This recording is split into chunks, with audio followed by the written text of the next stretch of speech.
वैष्णवांश्च श्रीरूपं साग्रजातं सहगण रघुनाथान्वितं तं सजीवम् साद्वैतं सावधूतं परिजनसहितं कृष्ण चैतन्य देवम् श्रीराधा कृष्ण पादान् सहगण ललिता श्रीविशाखान्वितांश्च नमः ॐ विष्णुपादाय कृष्णपृष्ठाय भूतले श्रीमते भक्तिवेदान्त स्वामिनिति नामिने नमस्ते सरस्वती देवे गौरवाणी प्रचारिणे निर्विशेष शून्यवादी पाश्चात्य देशतारिणे नमो महावदन्याय कृष्ण प्रेम प्रदायते कृष्णाय कृष्ण चैतन्य नामने गौरतुषे नमः हे कृष्ण करुणा सिंधु दीनबंधु जगत्पते गोपेश गोपिका कांत राधा कांत नमोस्तुते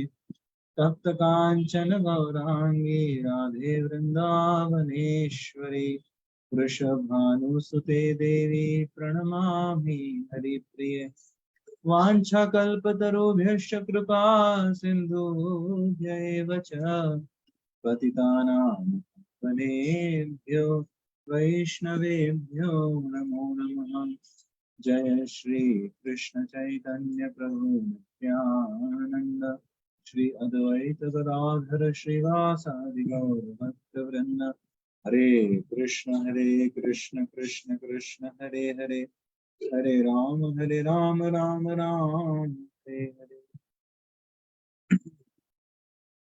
Hare Krishna. So, can you please enable my screen sharing? Yes. So last time we had begun discussing on this beautiful topic of Varnasrama, and today we'll take it further ahead. Let me share my screen with you.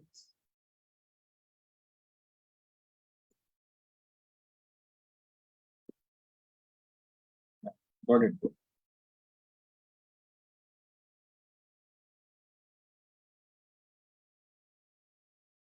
So we had seen how principally Varnashrama actually is a very good platform, is the best setting of the entire society to practice Krishna consciousness individually and collectively. Also, it helps everyone to satisfy their material longings. Thirdly, it helps everyone to engage their abilities and inclinations and talents, which they naturally have in that particular lifetime. So let's go ahead from this point. Yeah. Any of you would like to read, Prabhu? One by one, devotees can read. Yes, Prabhuji. Principles of Varnashram Dharma. In the system of the Varnashrama institution, there are many principles of religious traditions to help members of the family grow properly and attain spiritual values. The Varnashrama religion's principles were so designed that the good population would prevail in society for the general spiritual progress of state and community. Yeah.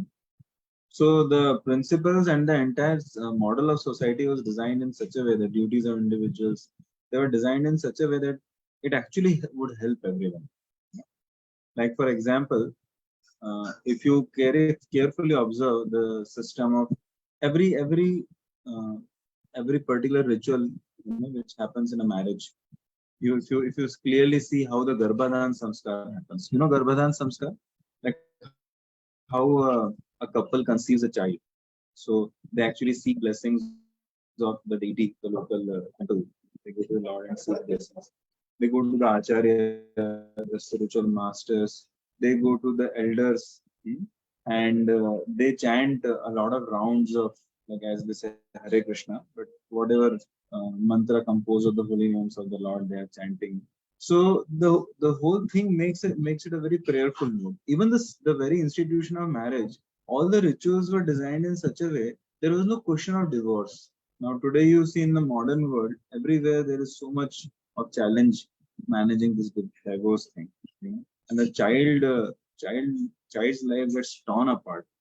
So every small aspect of life, every small, every individual in the society, okay, every stage of life was designed in such a way. The duties were designed in such a way that the person is naturally drawn towards the perfection of life, either gradually or fast, whatever. That's up to the choice of the person. Extremely scientifically designed model of society. That's great. Yes, bro, would like to read now.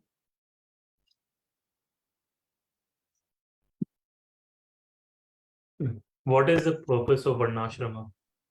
General spiritual and social progress of the state and community in teamwork, to enable the human being to realize the absolute truth and to attain ultimate salvation through progressive cultivation of detachment, to help all be satisfied, peaceful, and sinless, to please the Supreme Lord Krishna. Yeah. So simple, na? I hope now these are all clear from based on our discussion last time and today just now. Let's go ahead.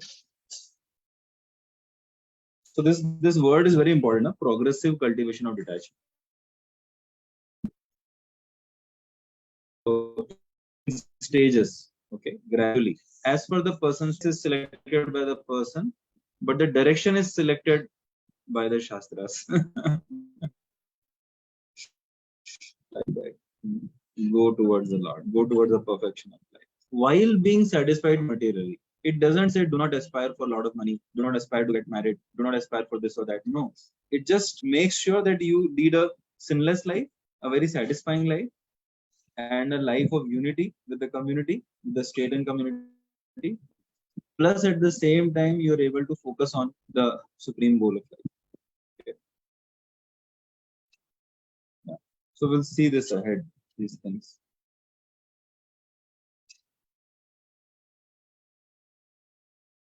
So see, all of us, jivas in this world, the conditioned souls, we have two types of duties, occupational and prescribed.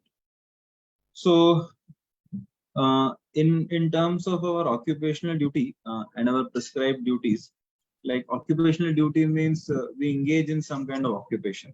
Okay, so that's like our varnashrama. I mean that's our varna. And prescribed duties means our dharma as per our ashram. What ashram we have chosen. So the shastras tell us. Okay. Now, if you ask Sri Chaitanya Mahaprabhu about Varnashram, Mahaprabhu actually gave the highest teaching. What is that?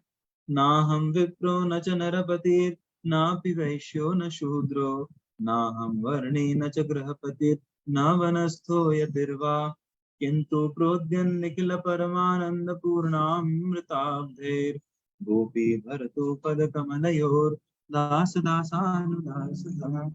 See, Mahaprabhu is talking about the consciousness which should be there inside anybody of any varna or any ashram. He says, Na aham vipro. I am not a brahmana. Nacha narapati. I am not a leader of the human beings, which means I am not a kshatriya. Na pi vaishya. I am not a businessman either. Na shudra. And I am not a shudra also. Okay, then what about your ashrama? Naham varni. I am definitely not a brahmachari. Nacha grahapati. I am not a grihastha also. Na vanastho. I am not a retired person also. Yatirva. I'm not a sannyasi. Then who are you? Kintu prodyan nikila paramananda purnamritabder gopi bhartu padakamalyor dasa dasanubhasa. I am simply the servant of Krishna, who is the cause of all universal bliss, who is the ocean of nectar, who is the maintainer of gopis, who is the lord of all lords. So this is the consciousness everyone is supposed to keep in the Varnashrama society. This is what Lord Chaitanya taught to all of us. You aspire for this, and you should remember that you are this. At the same time, right now, we are a package of body, mind, and soul. We are not just pure soul. So accepting that, you accept some occupational duty, some prescribed duty, and you perform them in Krishna consciousness. For example, you see Arjuna.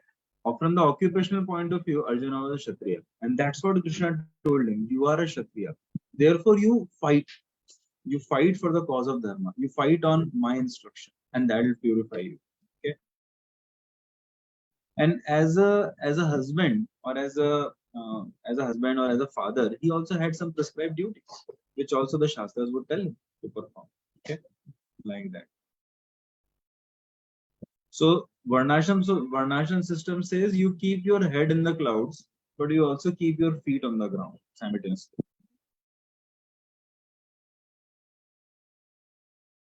Yeah. So this is also from the Gita only. So Swadharma means like everybody has some prescribed duties as per his Varna and Ashram. Okay. You know, as Krishna also refers to the same in 18th chapter also. So one should perform them in Krishna consciousness. Okay. If one is a lady, okay, so she may cook, care for the family. So that also she will do in Krishna consciousness. You know, she will offer to the Supreme Lord. She will give sanskaras to the kids and all. If one is a teacher, if one is a businessman, anything, any role one has, any kind of profession one has, okay, any bodily need one has, one is encouraged to do that as per the Shastras in Krishna consciousness. Okay, like that. That is the idea. So why one is encouraged to do as per the Shastras? Because then one will not incur sin. Okay. Voice is breaking. Oh, I'm very sorry. Sometimes, Prabhu, not all the time. Sorry. Sometimes. Sorry. Not all the time. Only sometimes, Prabhu. Let's try again. If it breaks this time again, too, I'll change the internet connection. Okay. Actually, I am somewhere else today. I'm managing with the whatever internet is. Here. Actually, it's my parent home. Just came for 1.5 days. So, is it audible now? Yes, Prabhu. Okay. I hope it maintains.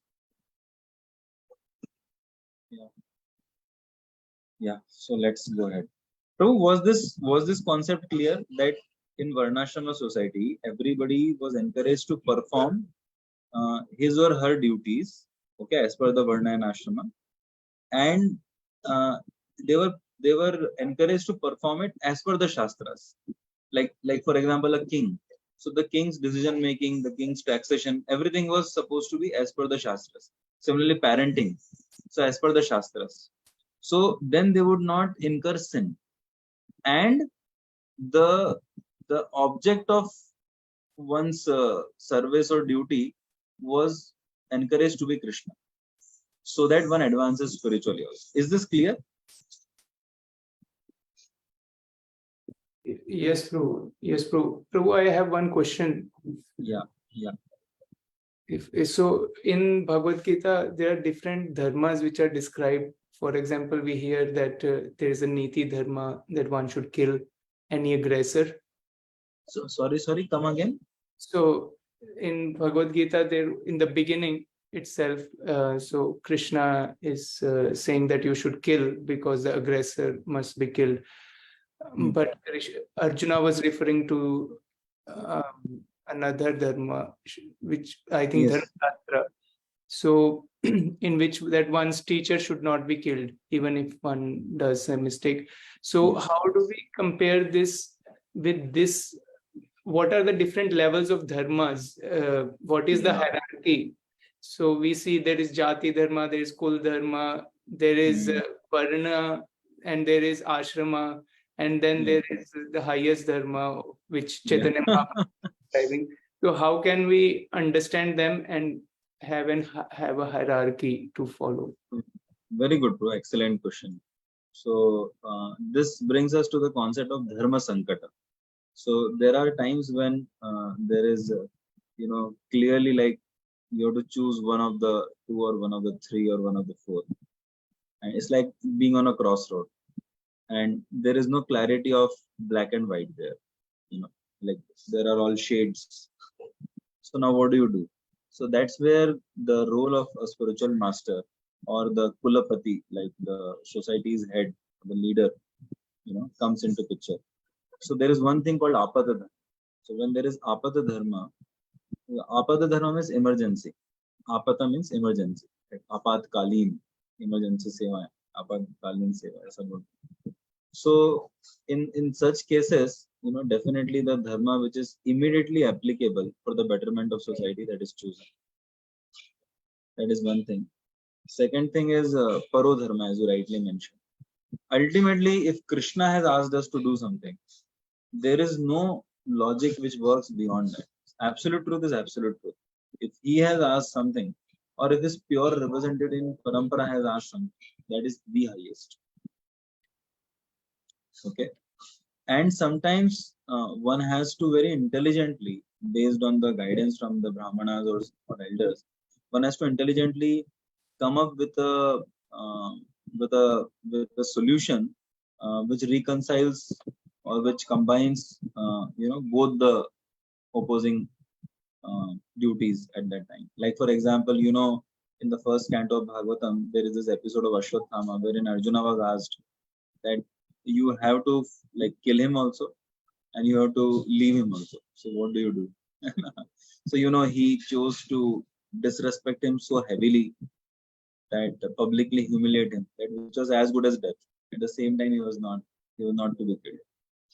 So one has to be blessed with that divine intelligence if one pleases Hari Guru Vaishnavas, and if one has studied the Shastras very nicely under the guidance of spiritual master in Gurukula, then actually one can reconcile the fundamentals very nicely. Okay. Does that help answer your question? Yes, Prabhu. Yes. Thank you. So I hope I am being relevant to all others also. It's not being very theoretical or something. Yes, Prabhuji. Yes, Prabhu.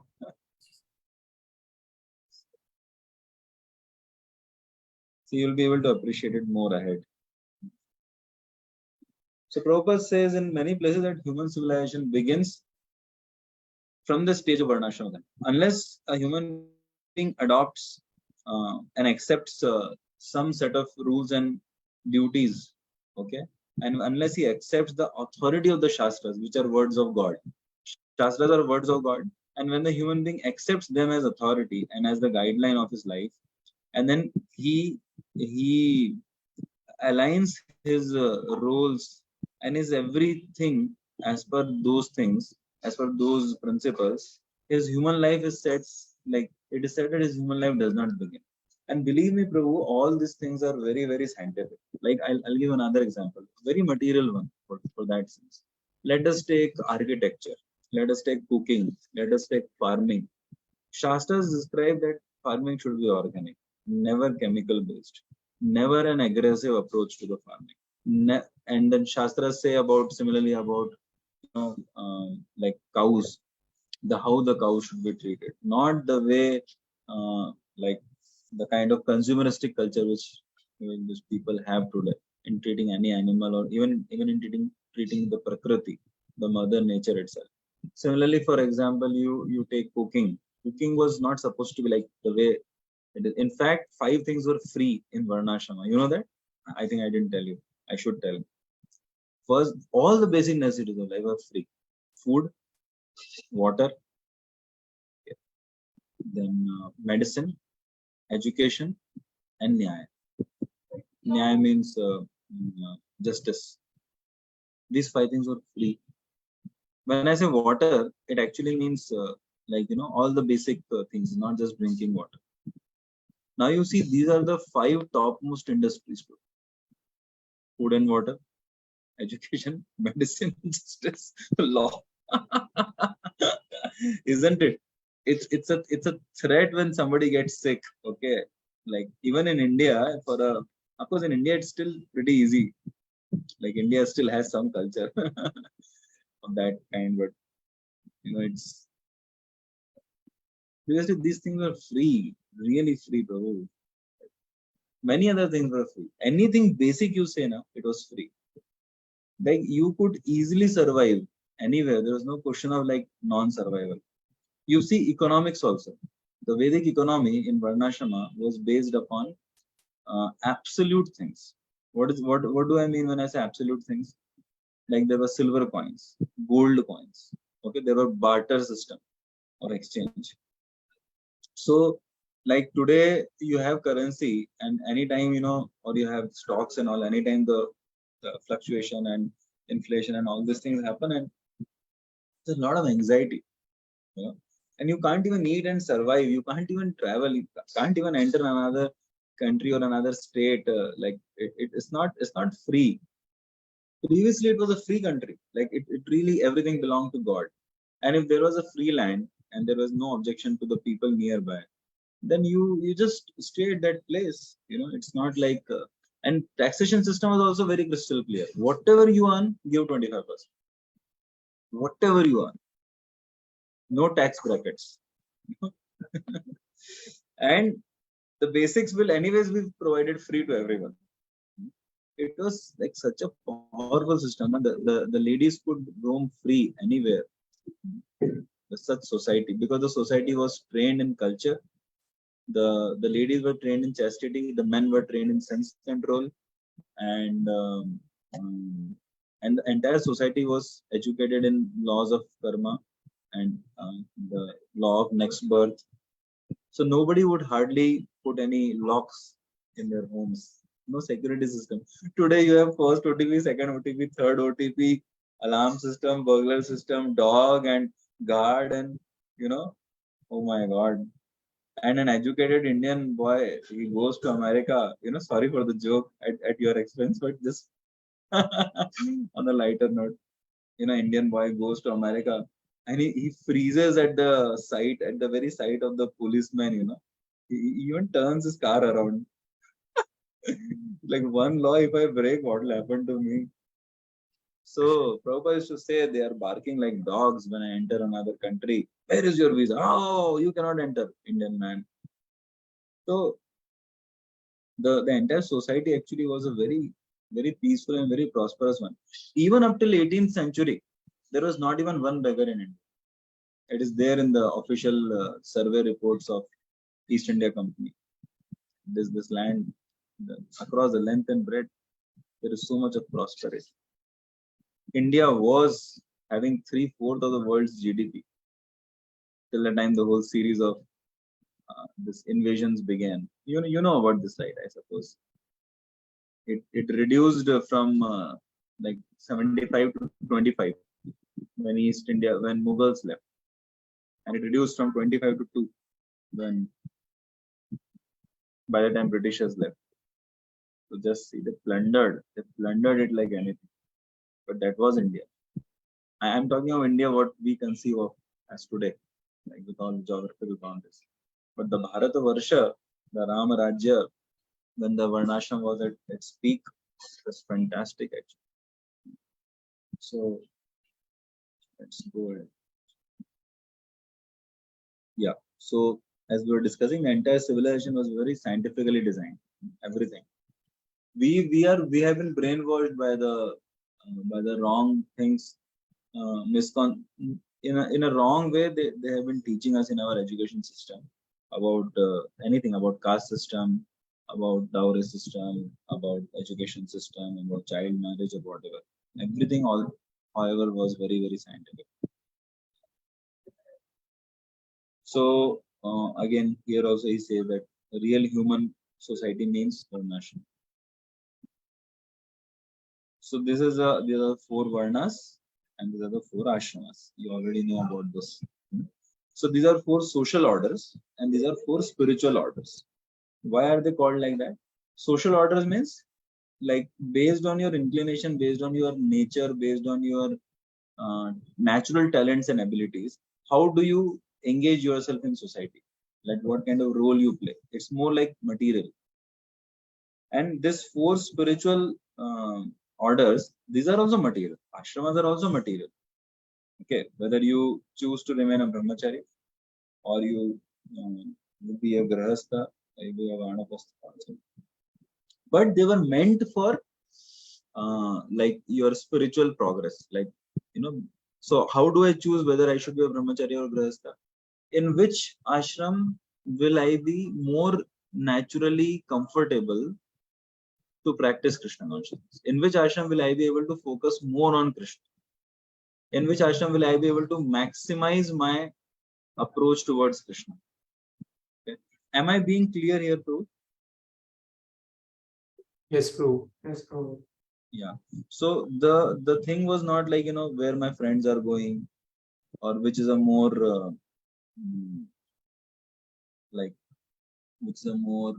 lucrative ashrama, which is more trending nowadays.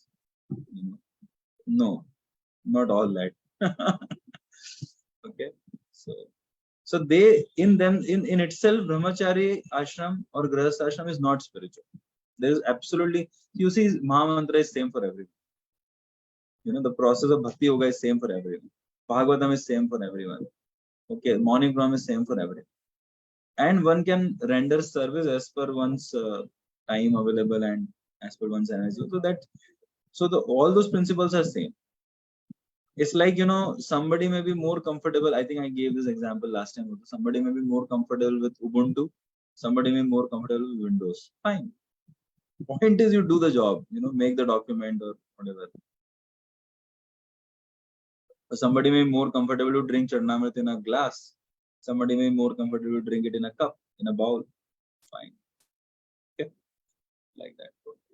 So, Prabhuji, can I ask a question? Yeah. Prabhuji? Yeah, please. Yeah, Prabhu. So I think a couple of slides back you had mentioned two duties, occupational duty and prescribed duty. Yeah, can you speak a little closer to the mic? I'm sorry, here I have some background noise. Yeah, sorry, Prabhu. So can you hear me now properly? Yeah. Okay. You mentioned a couple of slides back there were two duties, prescribed duties and occupational duties. So like is Varna and Ashrama falling into that, like basic? Okay. Right. Okay. And second is that, Prabhu, like you mentioned that how one decides to go into an ashram depends on how much proclivity, like how much conducive that ashram is to Krishna consciousness. Correct. So, like, Two things. Where you will be peaceful, your mind will be peaceful. Okay. And where you will be able to maximize your focus and your amount of Krishna intake. Okay. Yeah. Oh, okay. I think that clarifies, because the question I had was that, like, naturally in some ashrams like brahmacharya ashram or sannyas ashram, there is definitely more alignment. Like, at least that's what I had like in my preconceived. No, but if your mind itself will not be peaceful, suppose you are more, it's like, Prabhu, 64-bit, 32-bit system, or it's like Android and iOS. I mean, where you naturally fit. Otherwise, as the Gita says, we become mithyachara. We become a pretender. Like inside we are something and outside. And Prabhu, it's an unnecessary notion that the renounced order is more advanced. No, Prabhu, it's not like that. By nature, by the role one plays in society, a grahastha should be more respectful towards the renounced order, because he should respect that this person has so much faith. He is just, he's just fully depending on Krishna. But if you see the actual role of brahmachari, like without, if you remove the Krishna consciousness part, brahmacharis are supposed to be servants of the other three. Like they are just like Shudras are supposed to be assistants of the other three varnas. Brahmacharis are supposed to be servants of. They're like supposed to like children of other three ashrams. But when you see in Krishna consciousness, like in ISKCON society, even the brahmacharis are like, supposed to be like a mini sannyasi, because he's supposed to be missionary. And he has actually taken the risk, because he's not going to be treated like a dependent student of the Varnashram society. So it's a little bit a mixed thing in today's context, what it is. But I hope the point is clear. Like, there is no direct relationship with your spiritual status. Like you see, for example, our Vaisheshika Prabhu himself, he's such an advanced soul actually. Absolutely does not matter whether he's a grahastha. Right? like that. So if somebody can perform better as a grahastha in Krishna consciousness, can serve better, why not? Let it be. So you can actually see, Prabhu, I'll give you example, maybe it will help you. You can actually see, I've seen many of my friends. I've seen many of the devotees whom I've been counseling or mentoring. So I've seen that their confidence, their clarity in life, even their ability to serve, like their capacity to serve, has increased manifold after they have got married. Why? Because they were naturally meant for, being in that ashram. Because they're like, when in the company of the wife, if they get a good wife now, the wife has a lot of roles. One role which the Shastra says wife is like a durga. The word used durga means killa, a fort. Have you seen a fort, actual fort like in India somewhere? Yes. If you have observed, the fort has a very very thick wall. It's usually on a high pedestal, like on a hill or something, atop a hill. Then it has very very like high boundaries, Then it has a moat generally around. Like now in the remains we may not find it, but then there was. It has surangs. Surangs means what do you call it?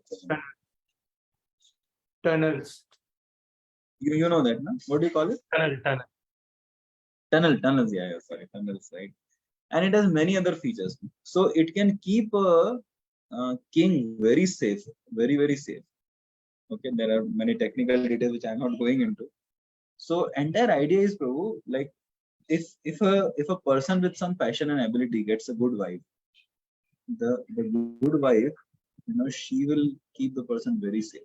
His senses, like she will not allow him to drink some wrong things or eat wrong things outside. She will not allow him to use his genitals outside in a sinful way. She will say, you use in a dharmic way with me. And she also engages the husband in religious duties. If the husband sometimes becomes over passionate, she has that ability in a Vedic wife has. When a husband goes out of his roles, like or he feels defeated, like for example a king, like the Jaipur king, sometimes in front of the Mughals they would feel defeated. The ladies knew how to encourage them. In fact, there are stories where a king would come running away from the battle. Marwad kings, like Rajasthani or Kshatriya kings. And the queen would, the king is returning to the palace, and the queen is not allowing him to enter. He says, I have come, the Swami, and I'm the king here, I'm your husband, please open the door. Queen says, no Dasi, no Das will open the door. Why? If it is my husband, if it is a person claiming to be my husband, he cannot be. Because my husband would prefer, I know my husband, he's a Kshatriya, he's a true Kshatriya. Either he will come as a winner of the war or his dead body will come. If war is still going on and he has come back, it must be some Baharupiya. It must be an imposter. Oh my God, the husband says, what is my heart? So he immediately returns, he goes back with such vigor, and then he fights and wins the war and comes back. This is one way, but there are other ways, like emotionally, when a husband is about to take a wrong decision, wife exactly knows, without being bossy to him, wife exactly knows how to, help his heart get melted and take the right decision for the man, not take a decision in ego. So I hope like I'm able to make sense to you with this. Yes, sir. So Yes. actually, we only think, unfortunately, we only think wife means like, sexual relationship or maybe something. I don't know what all people think, but some very limited, very narrow-minded thinking is there. In the Kali Yuga, people have not seen actually joint families. They have not seen Vedic society. They have not read the Shastra. They have no idea of, what so many parameters in life a good wife can also bring. So if a person's energy can get more activated, more properly channelized in Grahasthashram, that's where he should. And for someone, it can, the same thing is applicable in Brahmacharya. Like I talk about me. Right from childhood, I could clearly see it. But I didn't know like what are the options, you know. Thanks to Srila Prabhupada, actually. Otherwise, I would have been confused my entire life. So it depends upon the person to person, you know. And therefore, like you see, for example, Varnasrama institution marriage means in marriage institution of marriage in Varnasrama means you match kundalis. So it's an entire science, and if you do that, so much of trouble is saved for both of them and for both of their families. Okay. Yes, Prabhuji. So shall we go ahead too? Thank you.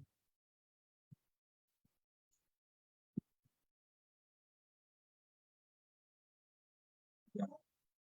So see here, Krishna says in the 4th chapter of the Gita, this is the seed verse in the Gita where he clearly says that this is scientific, this has been made by him. Chaturvarnyam maya srishtam gunakarma vivāgasha.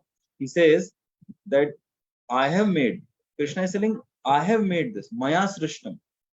According to the 3 modes of material nature and the work associated with them, the 4 divisions of human society are created by me. And further he says it is actually scientific and it is based upon guna and karma, the natural qualities and inclinations, and the activities the choices one has made in terms of his actions. Nowhere it says Janma Vibhagasha. Vibhagasha means the basis of classification. The basis of classification is Guna and Karma. And Krishna further explains in the Gita that he has created it and it is so natural that you can never avoid it. You see, even today, like you have a university, for example, you may have a Stanford University or a San Jose State University nearby your place. In any university campus, you see, Prabhu, there are professors, okay, then there are administrators, then there are people who manage finance and accounts and all the legal things, and fourth, there are like sweepers or janitors or guards or whatever.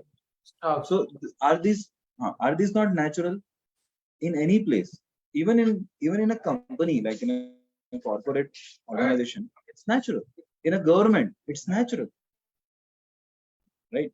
So this is exactly what Krishna is talking about, that even in the society, it's natural. Now today you see, for example, in India, everyone has to do IIT or everyone has to do NEET, medical or IAS, UPSC. I'm sure you are Indians, you must have heard of all this. You must have faced all this pressures and expectations and if you're inside a B.Tech college or an M.Tech college, you have to go for coding job. This is called classless society. You are judged. You're directed only in a rat race. This is what everyone has to do.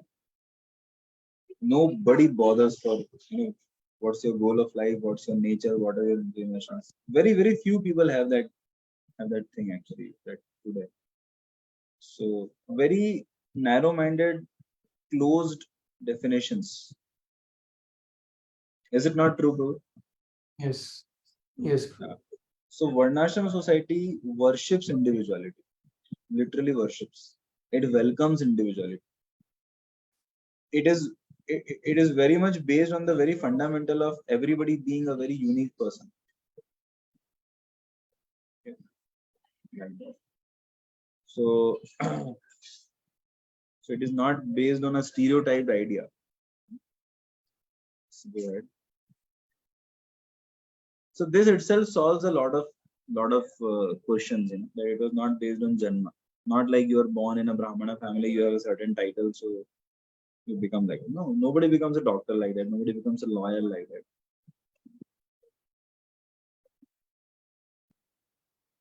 So here is the primary classification. The Brahmanas are prominently affected by Sattva by the dint of their previous lives activities and choices. Okay. By that karma, by those desires which they have accumulated in their previous lives, this life, they are predominantly affected by Sattva Guna, so they'll be Brahmanical. Kshatriyas are predominantly affected by Rajoguna. Now, it's not exclusively, it's predominant. Vaishyas are predominantly affected by a mixture of Raja and Tama, and Shudras are predominantly affected by Tama. And you can easily see in terms of their inclinations. Like naturally, people naturally have this inclination. I think last time we had a little discussion about this. Like if few people come to temple, what are their attraction and focus points? What do they inquire? Is it not? Yeah. Discuss about it. So here, I think this also we had discussed, like the analogy of our body. Am I right, Prabhu? We had a discussion? Yes, Prabhu, I think so. We just mentioned it briefly here. Okay, here it is. We'll end today with this. We still have 2 minutes. So if you compare your body or any of our bodies with the Varnasrama society, so then head is Brahman. It just thinks. It thinks, it directs, it processes, it analyzes. Hands and arms, like arms and shoulders and your chest area, this is Kshatriya. It protects. It administers your body. Like if you have to put medicine anywhere, even on your legs, your arms will protect. So I can share this PPT with you. Yeah. So so the arms, like if I throw anything on you, on your head, you'll catch it with your arms, and if you have to apply medicine anywhere, you'll put it with your arms. If you have to fold your clothes, even your pajama for your legs, you'll do it with your arms. So your protection, your administration, the management of your body, it happens with your arms and shoulders naturally. Okay, and the entire thought process, the direction, everything is done with your head. Then come to belly. So your belly actually provides supplies. The belly means like the entire digestive system. It supplies the blood, the oxygen, the entire energy system, supply chain mechanism. It's through then your legs. They have this thing about assisting all the other parts. They don't have any other separate function by themselves.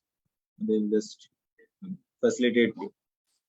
And also it has that genitals on the top of it. So like that. Yeah. So now we are coming to another section of what are the duties prescribed in the Shastras. So I think we'll stop here for today. So if there is any one comment or one quick question, we can take it. Let's end it. Guruji, I have like a small question if no. So Prabhu, like I think like with example of like Lord Parshuram, who was like a Brahman Kshatriya, right? So is there like can somebody belong to like in between one? Yeah. Very good question. So there have been kings who have been called like that, a combination. So therefore, like I showed you, it's like showing you red, blue, green. But when you combine in certain ratios, you get like so many colors, right? And that's what happens.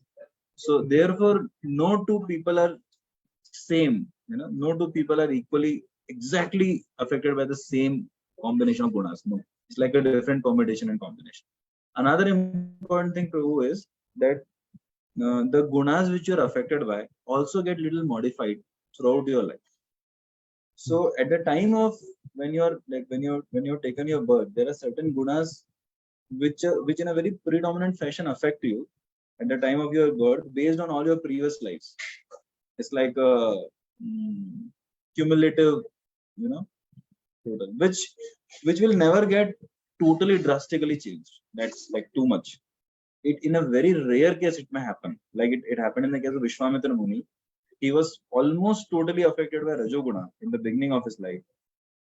And even he continued that as in the beginning stage of his being a sage, because he was just competing with, Vasishta. But when he got humbled and when he truly got affected by bhakti to Krishna, then actually he predominantly got affected by sattva. Although Raja did not totally never went away, which you can see in his role in the Ramayana times. Okay. Now, coming to your question, there are so many kings like Yudhishthir, like Janak Maharaj, like Parikshit Maharaj. If you have noticed, they are called as Rajarishis in many places. Generally, they are called as Rajan, but in many places they are called as Rajarishis. Have you heard the term? Yes, Guruji. What is a Rajarishi? Whose software or whose very fundamental concepts, his consciousness, his good part of his inclinations are very Brahmanic. Because of his bhakti, because of his very good training, because of his very good sangha. At the same time, he also has a sufficiently good part which is like Rajoguna, because of which he's externally able to have all those abilities and he's able to indulge in all those actions. Okay, like his body is also like that. So fine, but in this case, his passion is directed by goodness, and that is the best combination. Prabhupada wanted many servant leaders like that in Krishna conscious society. You can see our His Grace Radheshyam, a very classical example of this. You know, he is enriched, deeply enriched with goodness. You know, very, very deep. You can see in his terms of his shastric knowledge, his lifestyle, okay, his choices, and what he preaches, and all that.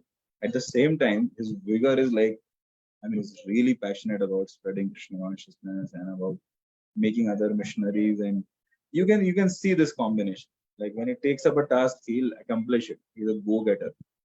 Come what may, you know, you just can't stop it. At the same time, he's humble. He'll not be like, you know, threaten people or, you know, no. He's a very, I mean, he's really a gentleman amongst gentlemen. At the same time, it's like he'll not take a no for an answer. Okay, he'll find a way out. So there were Rajarishis. So does it answer your question? Yes, Prabhuji. Yes. Thank you. Thank you. A very satisfying interaction indeed. And actually the questions are the best part too. That's how we can churn a bit more. I would also encourage and request other devotees also to feel comfortable and please interact or ask, share your questions also. Okay, bro. Thank you. His Grace Acyuta Mohan Prabhu ki Jai. Jai. Hari Bol. Hari Bol. Krishna.